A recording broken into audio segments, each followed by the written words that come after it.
Good morning, everyone. Happy Sabbath. It's a little bit gray and rainy outside, but we can have the sunshine in here. And we welcome all those who are tuned in and listening from wherever you are in the world. For some of you, Sabbath is finished, but we welcome you and pray that we have a special Sabbath blessing today. So before we begin, shall we pray? Father in heaven, we thank you so much for coming to this earth. At this time of year, the whole world's attention is drawn to this momentous occasion, but help us not to forget what it involved for you and what it means for us, our salvation. We thank you for that. And we ask you to bless us with your presence as we study your word, enlighten our minds, and fill our hearts with your love. In your name, amen. The lesson this quarter has been about education and teaching the truths of God, pointing to Jesus as the master teacher.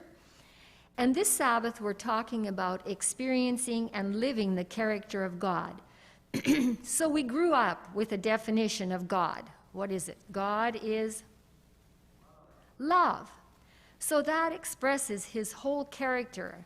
And that means to me, just in summary of what we're talking about today, that everything he did from the beginning of Genesis 1 until the end of Revelation is an expression of his love. And his love means relationship. And the relationship with the angels to begin with, but he created the world and Adam and Eve and all of us to be in relationship with him, so that this is an outpouring of his love, an expression of his love, and it implies that we have a response of love. So I really like our memory verse. We're all really familiar with it. Excuse me. Mark 2:27 and 28. And I'm not sure how you've heard it interpreted or what side of the argument about what we should do or shouldn't do on Sabbath this text gets quoted. But Jesus said to them, "The Sabbath was made for man, and not man for the Sabbath. Therefore, the Son of Man is also Lord of the Sabbath." That to me means that Jesus is the final authority on how we should keep Sabbath.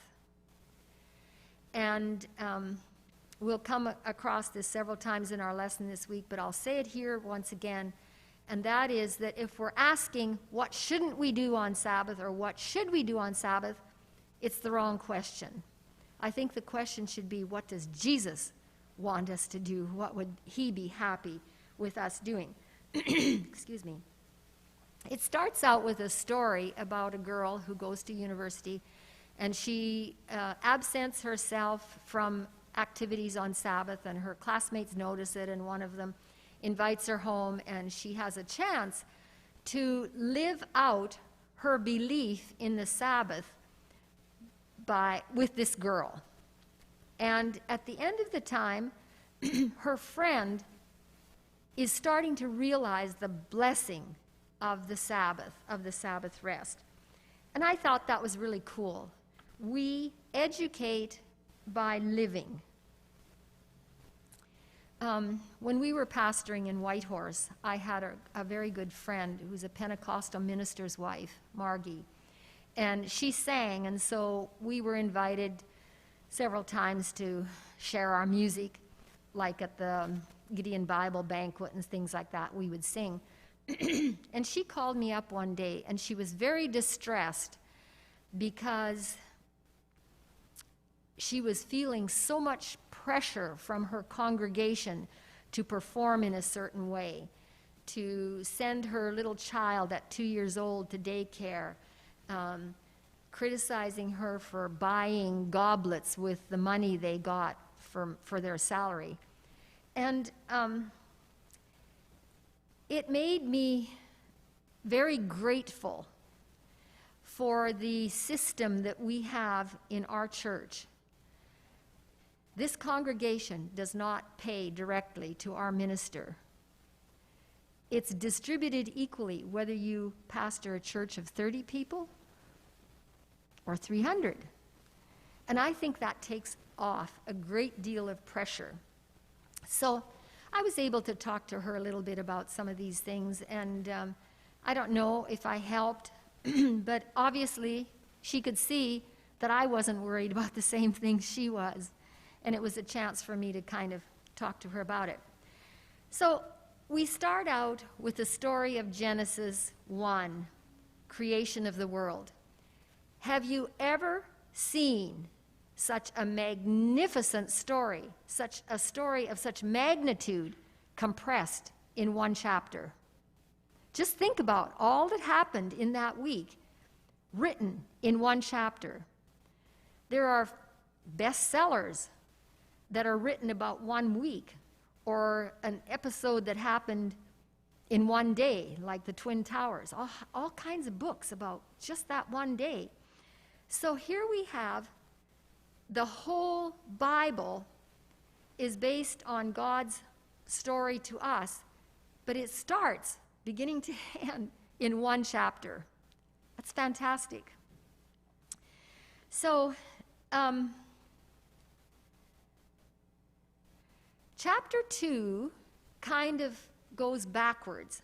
So chapter 1 goes all the way from the first day through the 7th day, and then chapter 2 kind of goes backwards, and it concentrates on Adam, his responsibilities, what God was trying to tell him. Now, I want you to imagine for a few minutes, if you were Adam and Eve, you'd just been created. What are you learning? What'd you say? Exactly, everything. Okay, so start naming some of the things you would learn. First, about yourself.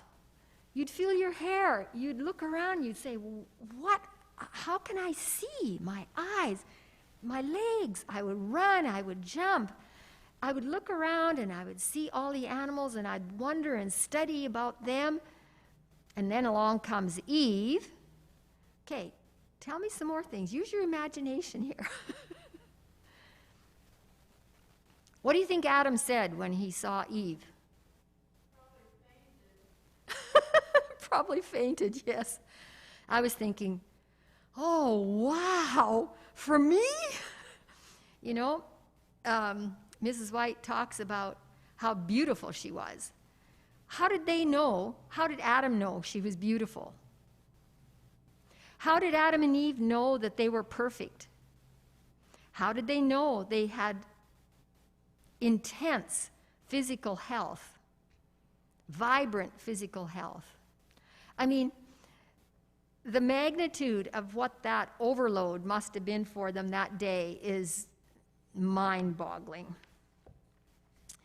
So, we educate by living. We talked about Jody a little bit, and I just want to give you one experience from my own life. I grew up on a farm with a whole bunch of cousins. My dad had 4 brothers and 3 sisters, and my grandma and grandpa and all of my aunts and uncles lived in a circle that was small enough for us to walk to.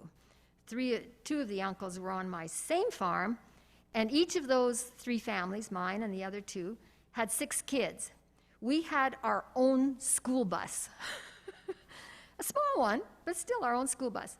And the little country school was about 100 kids, and it was 2.5 miles away. And sometimes we rode our bikes.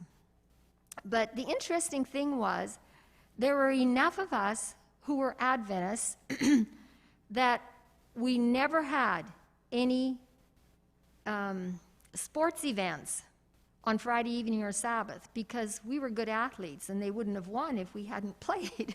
So they just didn't have them. And the other thing that happened was, and I never thought about how this came about or who asked for it, but I'm sure it must have been our parents. But the school district allowed our school early dismissal on Friday afternoons in winter so we could all get home to get ready for Sabbath. And it was an accepted fact.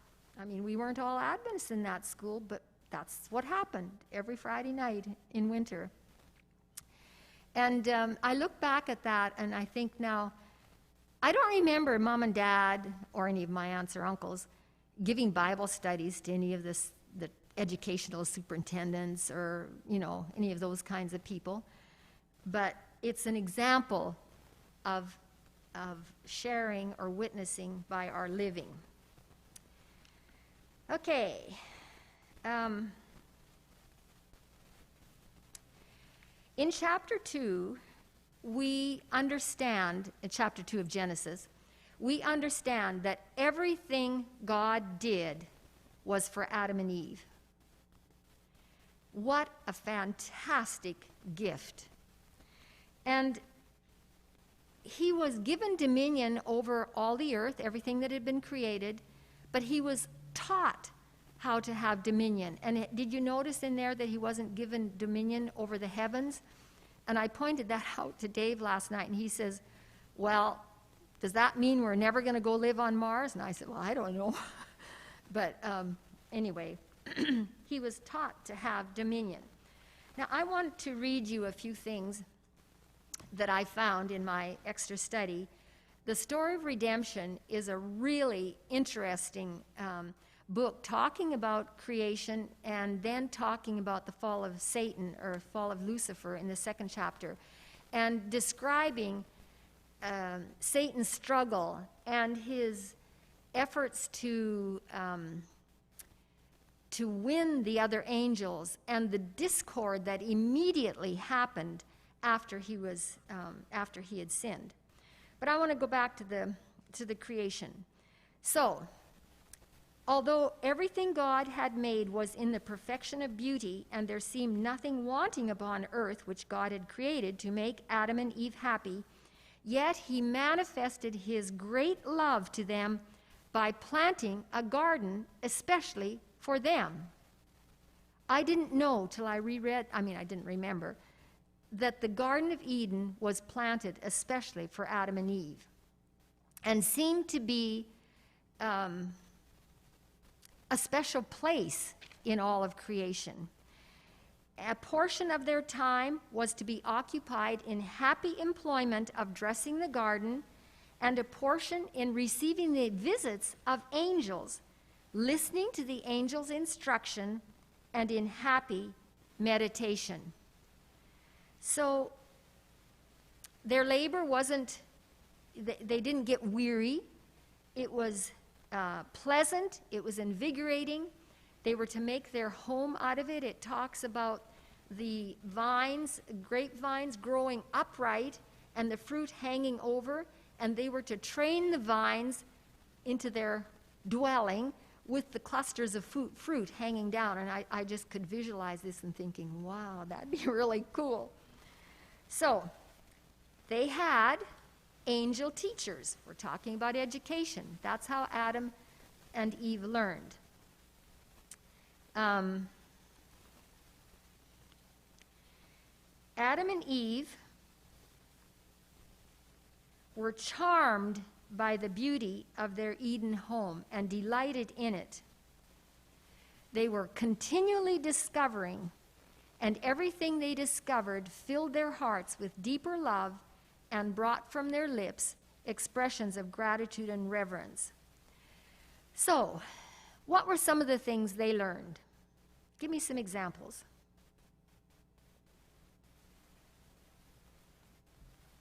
The angels were their teachers. What were they learning?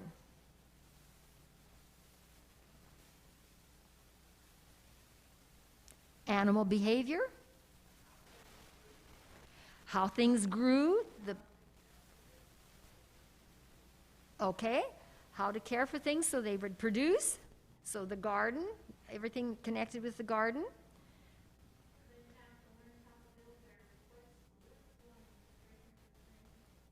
Okay, they had to learn how to train the plants to make a place for themselves to live. Good. What else?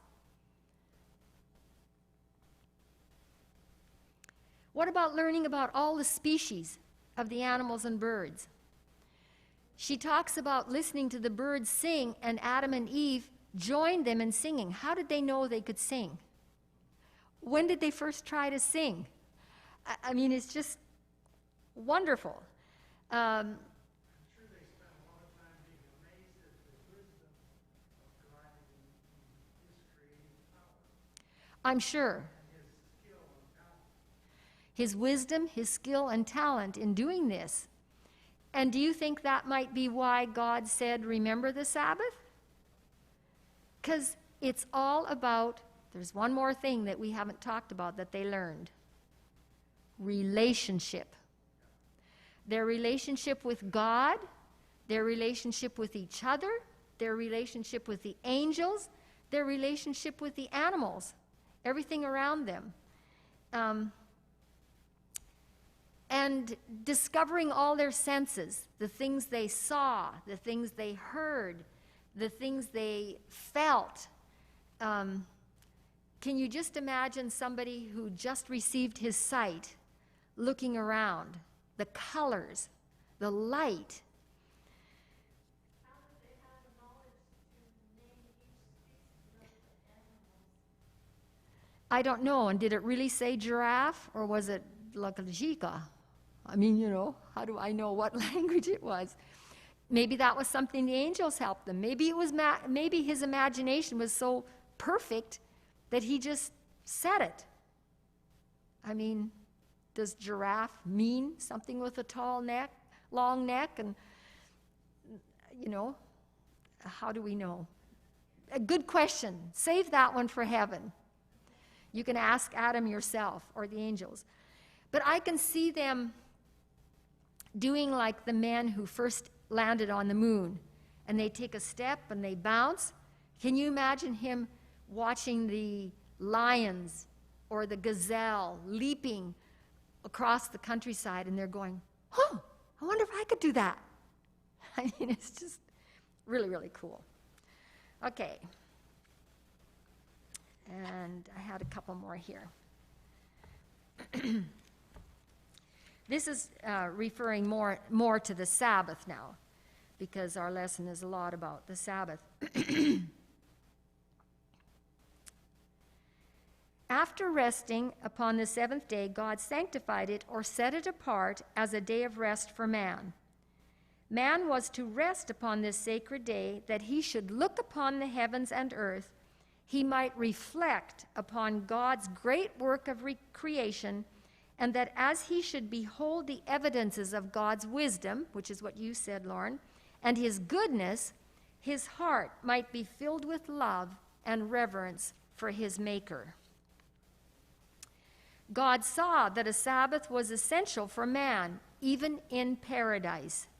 He needed to lay aside his own interests and pursuits for one day of the 7, that he might more fully contemplate the works of God and meditate upon his power and goodness.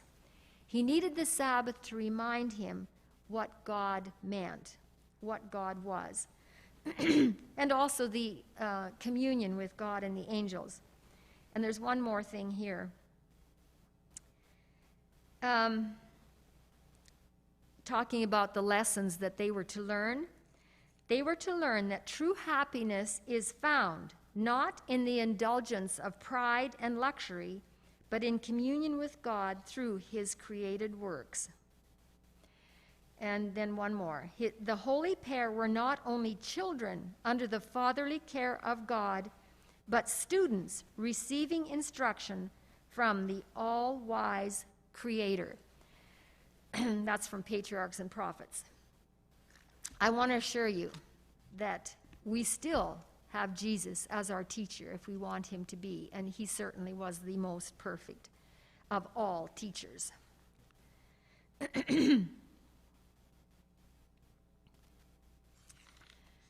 Okay. So now we come to Moses and the Exodus, many, many, many years later. Man had forgotten about the Sabbath. So it's a time of rediscovery, our lesson says. So what were they trying to rediscover? Tell me some of the things that they were that God intended for them to rediscover?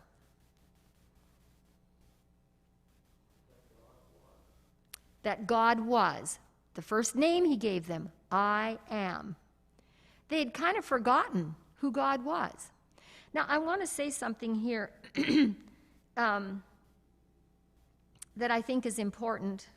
Where did I find this? Oh, here it is. Acts 17:30. So if you have a question about why God chose the Israelites when they weren't following his 10 commandments and weren't keeping Sabbath, I like this text. God has overlooked the times when people did not know him, but now he commands all of them everywhere to turn away from their evil ways. So I really like this picture of God's forbearance, his forgiveness, his long suffering, his patience. He didn't come out and say, "What's wrong with you guys? How come you haven't been keeping Sabbath?" He understood their circumstances and everything that went with their slavery, and now he was going to give them a lesson of rediscovery. And I think there were two things he was trying to teach them. The most important was what kind of a God he was, and the second was about the Sabbath and creation and how they fit into that. So, did he preach a sermon to teach them? I heard somebody say it up there. He demonstrated it. And how did he demonstrate it? Exactly. Do you know how many times that miracle, that parable, that object lesson was repeated during those 40 years? 2,080 times. That's once a week for 40 years. 2,080 times. And it was a double miracle. First of all, it was the miracle that they had something every day, and it didn't keep if they kept it over. And then the miracle of a double portion on Sabbath, or on Friday, which kept for Sabbath. So I think there's a lesson to be learned here. A couple of things. One is our teaching is more effective if it's both visual and verbal. The more senses we can get involved in our teaching, the better we remember it. Okay. I think they needed a day of rest. I think they learned what rest really meant. I mean, they'd been slaves. Did they have a day of rest? No, they didn't. So, it helped them discover who they were. That they were created by God, they were children of God, he was their father, he was their sustainer, their provider, he was the one that would care for them, and they were asked to obey and keep the Sabbath as a mark of that special attention he was giving them.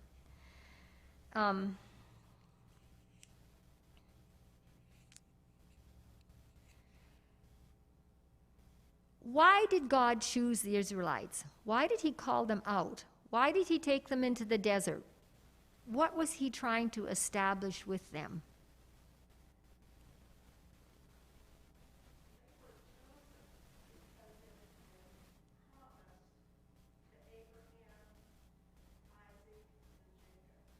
Okay, so it was a fulfillment of prophecy that Christ had, or God had promised a long time ago. But I think God was trying to reestablish relationship. I don't think they had much relationship with God when they had a whip over their shoulders and they were bowed down with all of their labors. So it was a way for them to discover this relationship and how much God really cared for them. So how do we make Sabbath meaningful to our teenager? That's the question at the bottom. Our teenagers are grown up, and I have to confess that we made some mistakes. about our Sabbath observance with our kids. When we lived in Whitehorse, not so much, because there was lots and lots of wilderness, and everybody in our church, every Sabbath afternoon, we just went out. We did something outside, whatever it was, hiking or whatever, and we'd have a bonfire and have sundown worship where we were, take our lunch, whatever. So, give me some ideas. We'll talk a little bit more about this, but in reference to this one question, how can you make it a positive learning experience? Teenagers like to be with their friends. Okay? I know in South America, they always had a Sabbath afternoon group of young people meeting and did things together with the young people. All the kids did it. Okay. So group meetings for the youth, and teenagers like to be with their friends. That's one of the things I said. They like activity, and they like to be with their friends. And if you can put both of those things together, they'll be okay. And I think it's okay to ask them what they want, or to invite them to participate by planning it. Nels? I read probably 30 or 40 years ago that the college students or college friends put up a volleyball net out on the campus after church was over and lunch, and they play volleyball. Enjoying the recreation there. But for me, I'm all in favor of going birding, walking around the lake and watching, observing the nature that God gave us. Okay? Just a minute, Jeannie. I'm just going to repeat what he said so that people can hear it. He said he read about the college kids in France that set up a volleyball court and enjoyed the recreation Sabbath afternoon. And he goes birding, walks around the lake. And I know some other people who do that too. Phil, I often post things on Facebook on Sunday from his walk Sabbath afternoon at Fernhill. Okay, Jeannie. Well, Jesus gave us the example of helping people, helping others. Okay? And the kids at Walla Walla, they had a day where they went out and just helped people. Okay, would they do that on Sabbath? They did it on Sabbath. Okay? So, Did it on Sabbath. exactly, Jesus did it on Sabbath, helping people. Nels first and then Lauren. Our young people at Hillsborough County Church one Sabbath went over to a lady that was our member. She had 3 children. Her husband had left her, and she needed a bunch of work done around her house because she had cancer, breast cancer. She couldn't do any of the work. So the whole group of the young people from our church on Sabbath went there. We pruned her trees, her shrubs, mowed her lawn. And a crew went inside of her house and cleaned her house from stem to start and prepared the food for her. And the youth pastor was there with us. It was one of the best Sabbaths I've spent in my life. Okay? Nels told us about a time when they went to help a lady who had cancer. She needed a lot of work done at her house, cleaning, pruning, yard work, whatever, and they spent the Sabbath helping her. What were you going to say, Lauren? I was going to say that we each individually, to our families, need to shadow that we have a loving experience being with God, and we observe the Sabbath out of joy of our relationship with God, rather than we're doing these Sabbath things because we have to. It's part of the rules. And if we leave that influence on our children, our young people, that it's a have-to-do thing, they're not going to find the enjoyment of being in the presence of God just to meditate and to enjoy His presence. Okay? So to present it not as a duty, but as a joy. A joy in our relationship, an outpouring of our relationship with God. Things we want to do because we love Him and He loves us. I, as a teenager, had a father that worked 6 days a week, and Sabbath was just the best day. It was the only day I got to see him. That's right. I'm going to talk about that later for me too. I want to make a confession here because I think we all make mistakes. At least I did, and I'm going to tell my mistakes. So I remember we did a bareboat charter, sailboat charter to the Bahamas. Glenn had won National Geographic photo contest, and the prize was 4 days, 5 days or something at Epcot Center, all expenses paid, and the hotels and the food and the rental car and everything. And so while we were down there in Florida, we bareboat chartered to the Bahamas.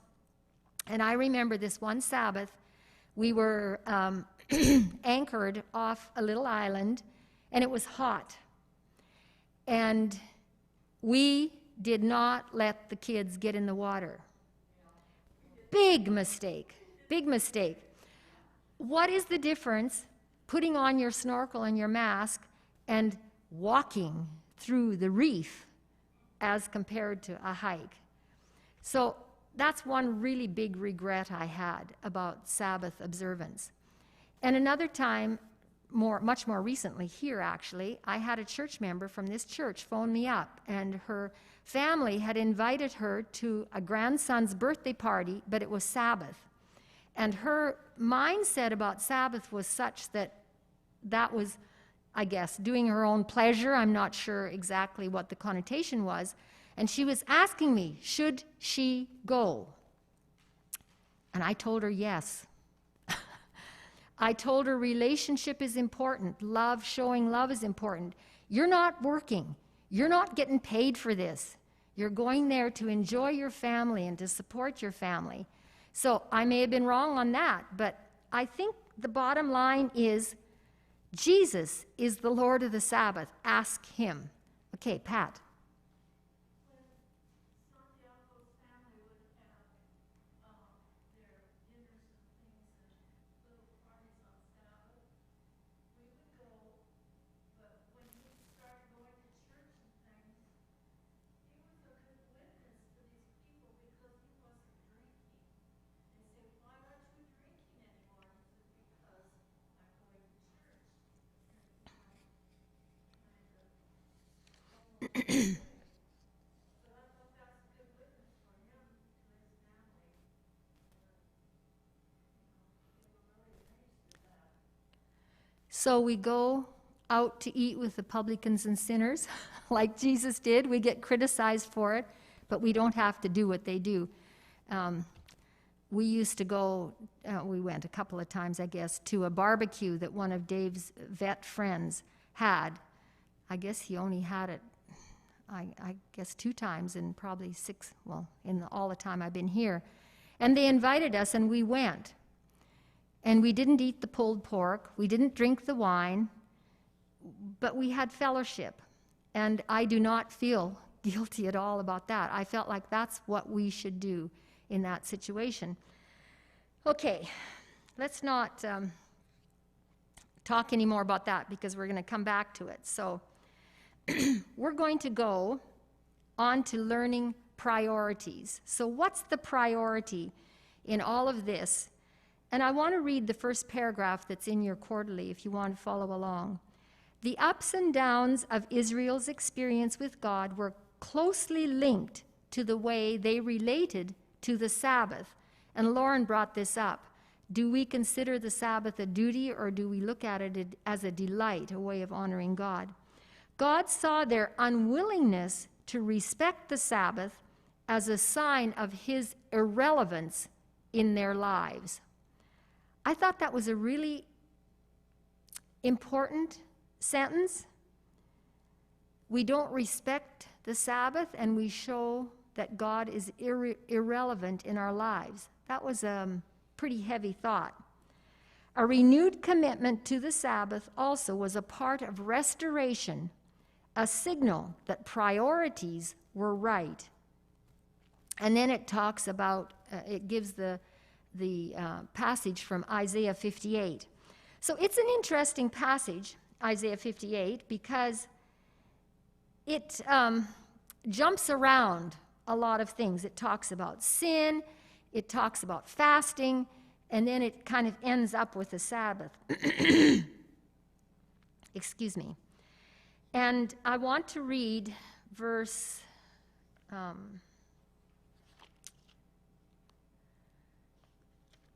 sorry, I thought I had it marked here, but it's not hard to find. I want to read a few verses here in Isaiah 58, verse 6, 7, and 8, talking about the fasting. And this is an example of what God did not want them to do. The kind of fasting I want is to remove the chains of oppression and the yoke of injustice and let the oppressed go free. And the reason he was talking about fasting was because the Jews were saying, what's the point of fasting? God doesn't even notice. Well, are you doing it because you want him to notice? So, share your food with the hungry. Open your homes to the homeless, poor. Give clothes to those who have nothing to wear, and do not refuse to help your own relatives. Then my favor will shine on you like the morning sun. So the bottom line kind of was, okay, don't just go through the motions. Don't just do the form of it. Do the heart of it. Don't just go to church. Don't just fast. Don't just pray. Don't just even read your Bible. That's going through the motions. But is it going down into your heart? And I think he talks, well, maybe I'll ask you, why does he kind of end up that whole passage by talking about the Sabbath? We sort of talked about it in what we read at the beginning of that day, but why was the Sabbath connected with all this?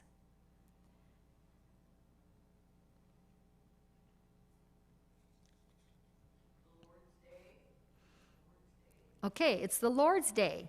And the Sabbath was to learn about God's character, his purpose for us, his care of us, and his relationship to us. And so if we're just going through the form, we came here to church, and we're sitting here, and we're thinking about what we'd like to do if it wasn't Sabbath, or we're making a list of what we need to do next week. So are we engaging? So I have a question for you now. If Sabbath is a time for learning and living our priorities, and a time to delight, it's to be a delight and a time to honor God, can we obey if we don't know God and love him?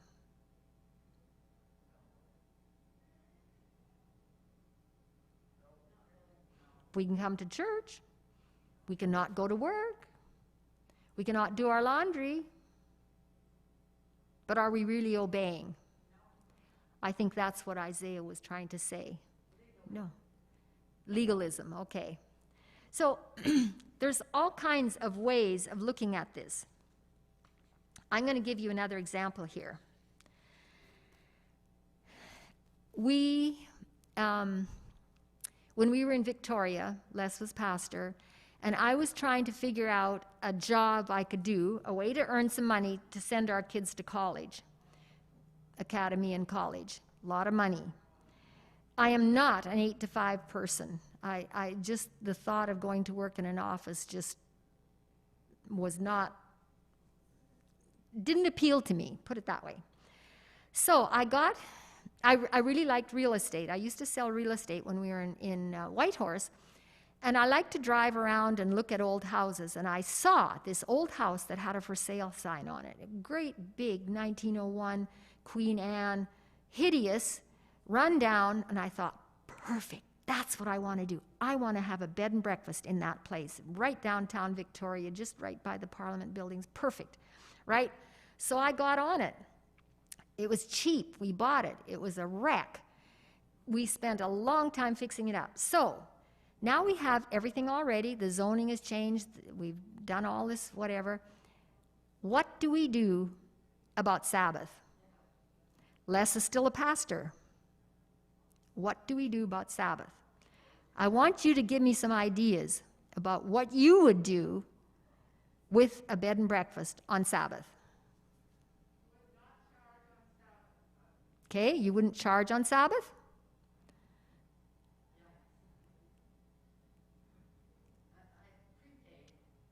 Prepaid?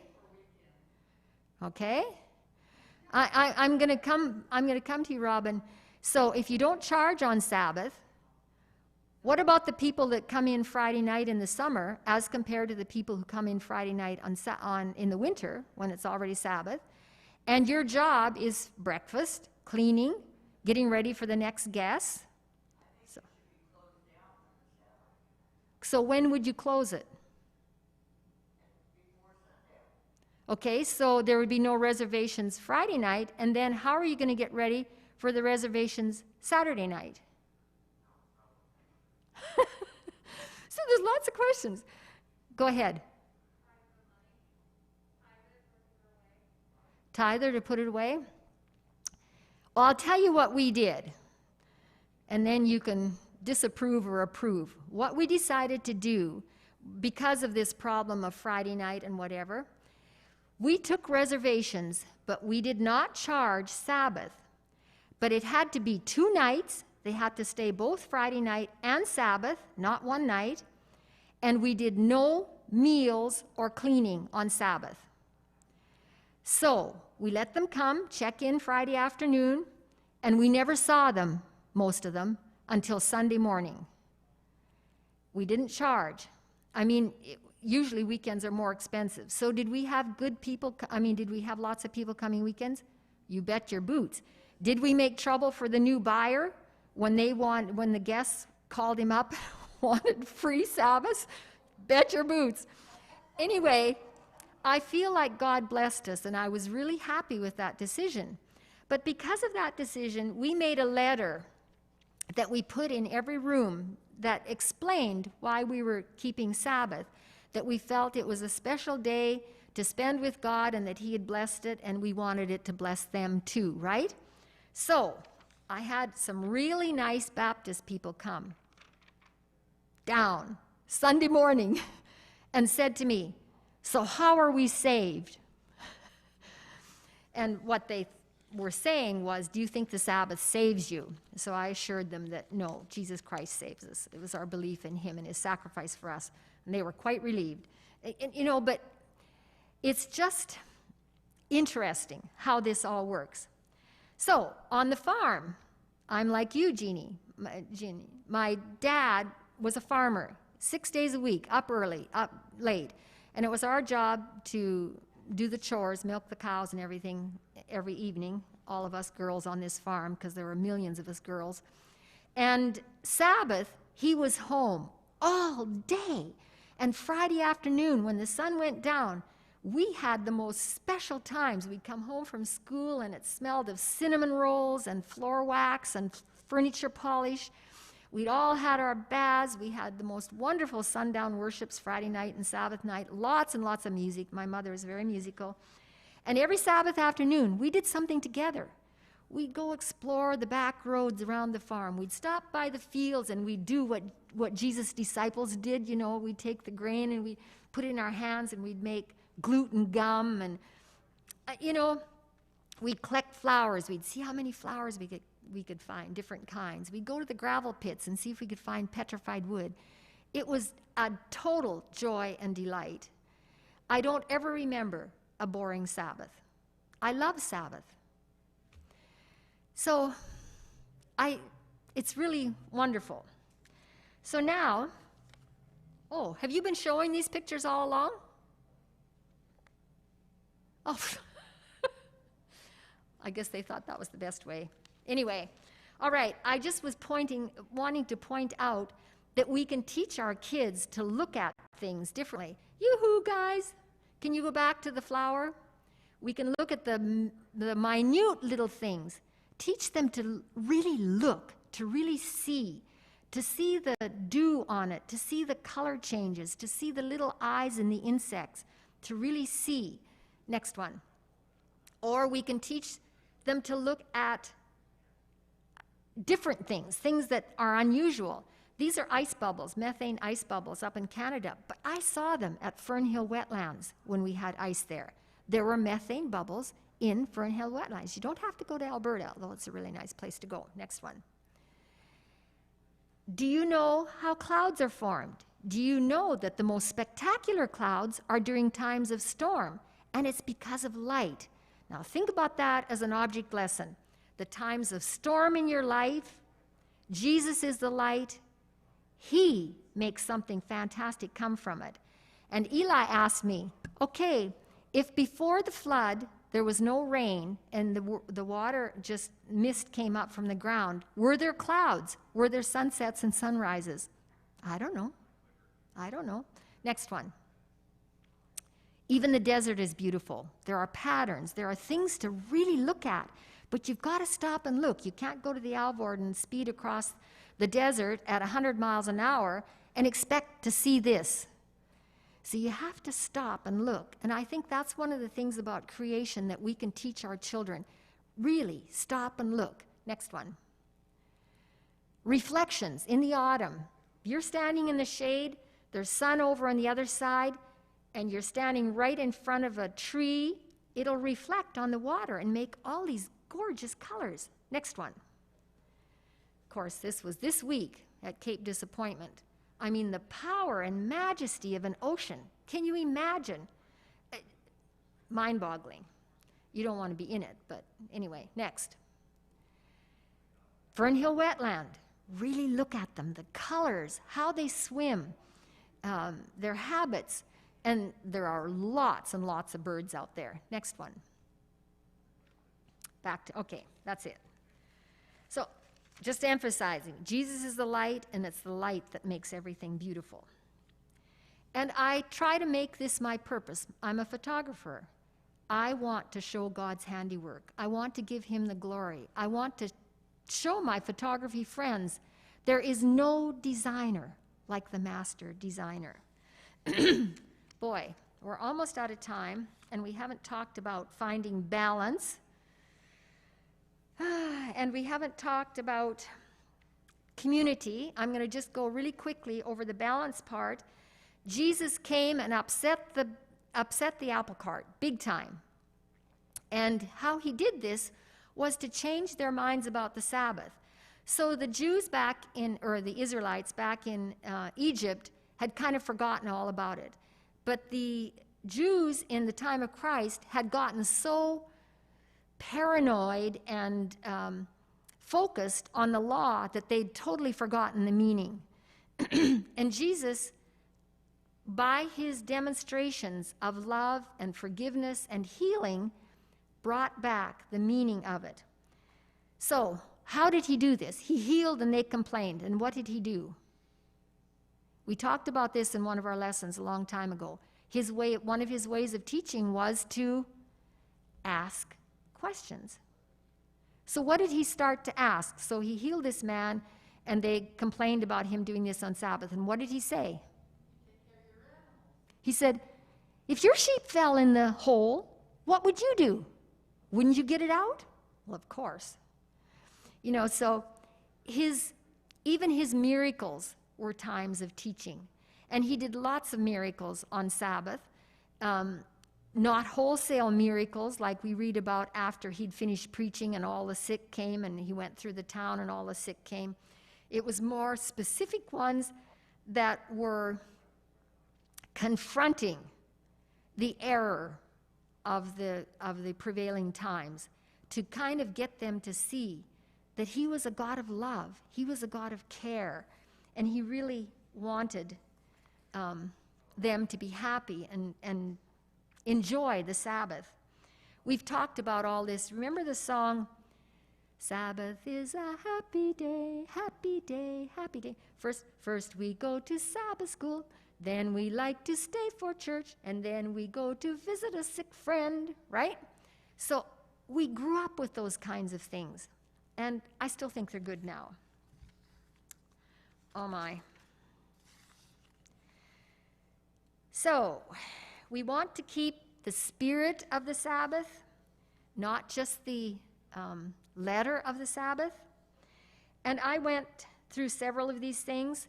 What Sabbath can mean, it's worship, acknowledging who God is. It's fellowship. I think that's really important, and I think that's one of the things that's been lacking for us now is fellowship. It's enjoying nature, doing good. whatever that looks like to you. Visiting the elderly and the sick, and we can't do that now, but we can still call them and we can send cards. We can study His Word. We can read. We can even rest. Imagine that. I remember a literature band that we had at school, youth meetings. So how did the disciples practice? Did they continue practicing the idea of Jesus and what He did on Sabbath? Yes. How did they do it? We got examples of Paul in Antioch. He started out with their Jewish history. He's speaking to Jews. On to David, then on to David's son, which was a perfect lead-in to Jesus Christ. And then in Philippi, he went down to the river where they gathered for prayer and talked with them and discussed the Sabbath, discussed Jesus and the Messiah with them. In Thessalonica, he went to the synagogue and explained the prophecies from the Old Testament that referred to the Messiah. In Corinth, he worked with Priscilla and Aquila as workers, tent makers, just like he was, and went to the synagogue. You can tell your story. You can back up your story with Scripture, but you're not going to win by arguing. So unless you have it in your heart and you can share the experience and the relationship in your heart, if it's just head knowledge, people aren't going to listen. So can we worship solo?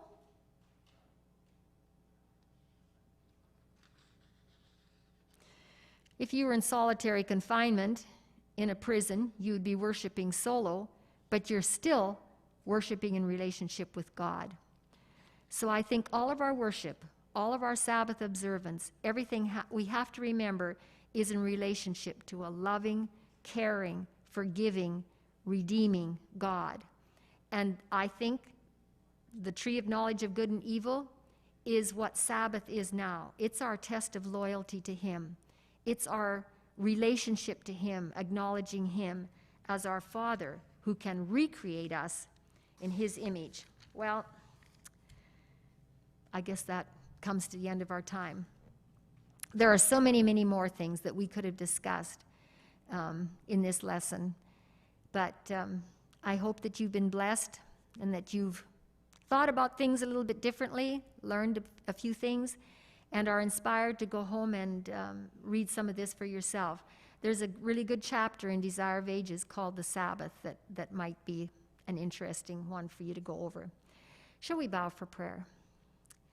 Thank you, Father, for your presence here with us today. Thank you for coming to this earth. Thank you for your promise of recreation and the beautiful story of your first creation. Help us to remember as we worship through this day that you are a God who wants us to respond in love, in adoration, with delight, honoring you in everything that we do and say. And help us to remember that you're the final authority. Thank you so much for what you've done for us. In your name, amen.